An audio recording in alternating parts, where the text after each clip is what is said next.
Assalamualaikum warahmatullahi wabarakatuh. Kembali lagi bersama saya, Ladisa Safa Mauri, NIM 19060100, jurusan Ilmu Ekonomi, Fakultas Ekonomi, Universitas Negeri Padang. Tujuan saya membuat video ini adalah untuk memenuhi tugas mata kuliah pengantar ekonomi pembangunan dengan dosen pengampu Bapak Dr. Alphonse Satrianto, SEME. Di video kali ini saya akan membahas mengenai teori Lewis mengenai penawaran buruh yang tak terbatas.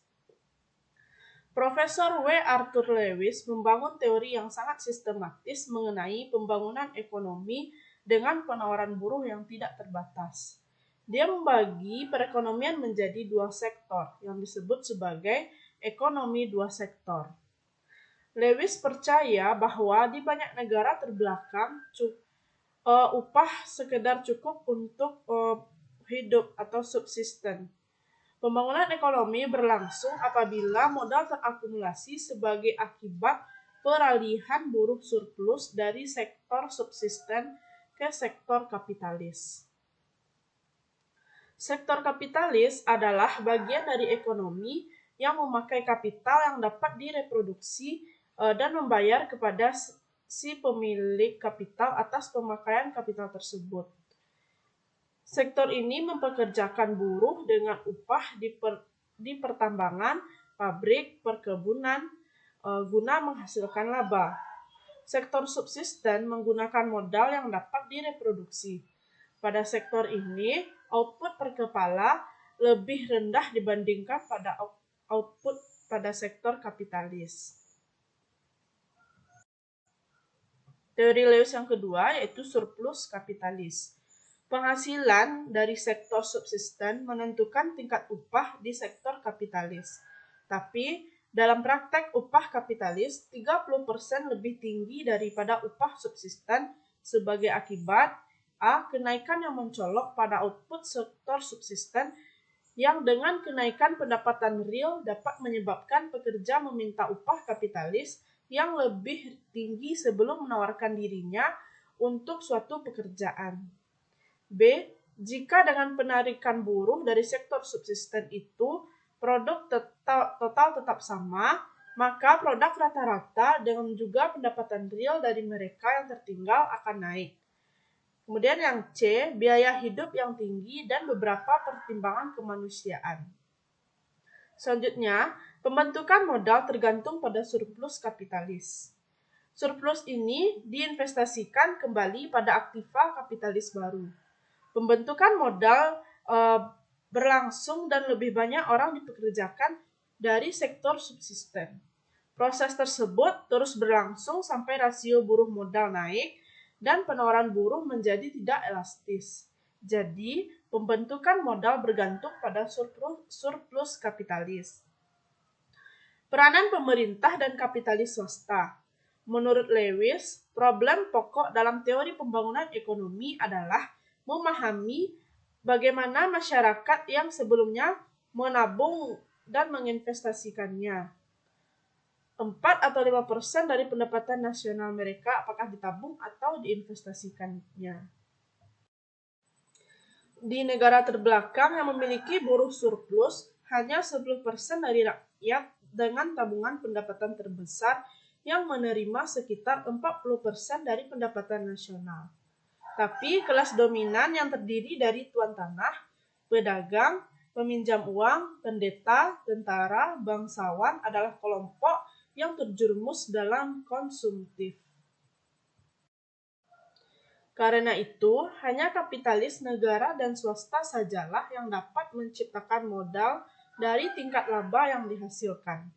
Jadi, menurut Lewis, sekali sektor kapitalis muncul, maka kapan ia besar hanya persoalan waktu saja. Jika hanya sedikit saja kemajuan teknologi yang terjadi, surplus tersebut akan tumbuh secara perlahan. Tetapi jika karena sesuatu alasan, kesempatan untuk menggunakan produktivitas modal meningkat secara cepat, surplus juga akan tumbuh secara cepat, dan begitu juga kelas kapitalis. Pembentukan modal melalui kredit bank. Pembentukan modal melalui kredit bank mengakibatkan kenaikan inflasioner harga pada beberapa waktu. Bila mana buruh surplus digunakan di sektor kapitalis dan dibiayai dari uang yang diciptakan, harga akan naik karena pendapatan naik. Sementara output barang-barang konsumen tetap konstan. Ini hanyalah gejala sementara karena segera setelah itu ketika barang-barang modal mulai memproduksi barang-barang konsumen, harga akan mulai turun. Harga-harga mulai naik tetapi lambat atau cepat akan disusul dengan kenaikan output. Dan mungkin pada tingkat akhir harga akan menjadi lebih rendah daripada harga sebelumnya. Akhir proses pertumbuhan.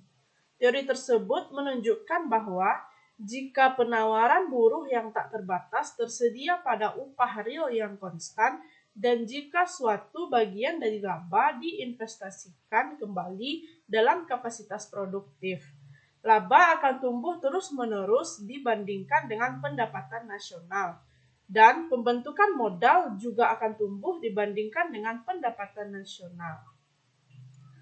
Pada ekonomi terbuka, jika proses pertumbuhan terkena pengaruh buruk salah satu faktor ini, akumulasi modal dapat diteruskan dengan mendorong imigrasi massal atau dengan mengekspor modal ke negara yang mempunyai buruh melimpah pada upah subsisten. Akan tetapi, kemungkinan ini dikesampingkan oleh Lewis sendiri. Yang pertama, imigrasi massal buruh tidaklah mungkin karena negara lain dengan upah lebih tinggi tidak akan mengizinkannya. Yang kedua, ekspor modal berarti impor lebih tinggi daripada ekspor dan berarti beban bagi neraca pembayaran. Jika biaya barang-barang impor itu tinggi, maka upah uang tidak bisa diturunkan. Karena itu, penerapan teori ini di negara terbelakang menciptakan kesulitan bagi neraca pembayaran. Dalam perekonomian seperti ini, Lewis oleh karena itu menganjurkan agar diterapkan langkah pengawasan devisi secara ketat. Teori Lewis dapat diterapkan pada negara terbelakang yang berpenduduk padat dengan syarat-syarat tertentu. Karena itu, penerapannya dibatasi oleh asumsi-asumsi yang menjadi dasar kritik-kritik sebagai berikut. Yang pertama, tidak setiap negara terbelakang mempunyai penawaran buruh yang tidak terbatas. Contohnya, Amerika Selatan dan Afrika yang berpenduduk jarang. Yang kedua, tingkat upah di sektor kapitalis tidak konstan. 3. Tidak dapat diterapkan jika akumulasi modal bersifat menghemat buruh. 4. Buruh terampil bukanlah kesulitan sementara. 5. Kurangnya usaha dan inisiatif. 6. Proses multiplikasi tidak berlangsung di negara terbelakang. 7. Mengabaikan permintaan total. 8. Mobilitas buruh tidaklah mudah. 9. Produktivitas marginal tidak nihil, artinya tidak ada. 10. Produktivitas turun bersama migrasi buruh dari sektor subsisten. 11. Kelompok berpendapatan rendah juga ingin menabung. 12. Inflasi tidak membunuh diri sendiri. Kemudian kritik yang terakhir ialah administrasi pajak yang tidak efisien. Kesimpulan yang dapat kita ambil dari teori Lewis ini ialah di samping keterbatasan tersebut, teori Lewis mempunyai keunggulan di dalam menjelaskan proses pembangunan dengan cara yang gamblang. Teori dua sektor ini mempunyai nilai analitis yang tinggi. Ia menjelaskan bagaimana pembentukan modal yang rendah berlangsung di negara terbelakang yang mempunyai buruh berlebihan dan kekurangan modal. Studinya mengenai problem inflasi kredit, pertumbuhan penduduk, kemajuan teknologi, dan perdagangan internasional telah memberi teori tersebut sebuah sentuhan realisme. Baiklah, demikianlah video saya kali ini. Jika salah dan janggal, mohon dimaafkan. Semoga bermanfaat. Assalamualaikum warahmatullahi wabarakatuh.